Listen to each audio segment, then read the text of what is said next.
Antes, lo primero y lo que nos preocupa y lo que nos ocupa a esta hora es ese accidente de tren de Euskotren en Lezama. Ya tenemos con nosotros en Gámbara, aquí al otro lado del teléfono, Alberto Ruiz de Lazcano, responsable del gabinete de prensa de Euskotren. Gabón, buenas noches. Gabón, buenas noches. Bueno, ya han pasado 6 horas de este accidente. Me imagino que ha sido una tarde trágica, sobre todo para las familias, para la familia del conductor fallecido, también de la persona que todavía continúa ingresada por heridas. Euskotren, creo que mañana ya ha convocado una jornada de duelo, ¿no?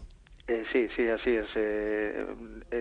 Recientemente, tras una reunión que se ha celebrado en Euskotren, el comité permanente ha decidido desarrollar una jornada de paro general en el día de mañana.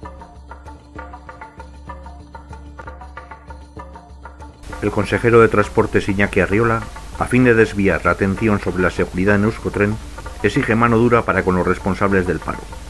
Responsabilidad que, por supuesto, no se hace extensible a la dirección de Euskotren ni al sindicato UGT. Euskotrengo zuzendaritzak bere ardurak estali nahi izan ditu, eta horretarako batzorde iraunkorraren kideak zigortu egin ditu. Honengatik, protesta egiteko eta langileon zein bezeroen segurtasun neurriak exigitzeko, batzorde iraunkorrak enpresa guztirako lan uste partziala deitu du otsailaren 23.